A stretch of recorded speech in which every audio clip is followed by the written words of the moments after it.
শুটিংয়ে গুরুতর চোট পেল অভিনেত্রী রোশনি তন্বী ভট্টাচার্য।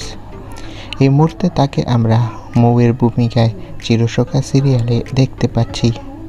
হৃদয়হরণ বিয়ে পাশ ধারাবাহিকে নায়িকার চরিত্রে অভিনয় করেই পরিচিতি লাভ করেছিলেন। তবে নায়িকা চরিত্র থেকে সরে এলেন অভিনেত্রী কেন?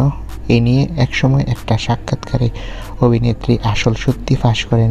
রোশনি জানিয়েছিলেন, আমি অভিনেত্রী হতে চাই, তাই মুখ্য চরিত্রে অভিনয় নাকি অন্য কিছু সেটা আমার কাছে গুরুত্বপূর্ণ নয়।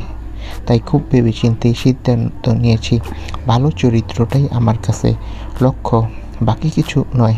তবে গতকাল শুটিং স্পটে গুরুতর চোট পেয়েছে এই অভিনেত্রী ক্যামেরা স্টলের সাথে ধাক্কা লেগে তার পায়ে প্রচণ্ড চোট পায়। তবে তার চোট অতটা গুরুতর নয়।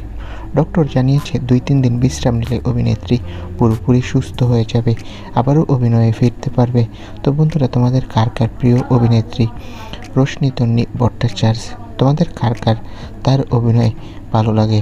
কমেন্ট করে তোমাদের মতামতটি জানিয়ে দাও আর আমাদের চ্যানেলটি সাবস্ক্রাইব করে রাখো।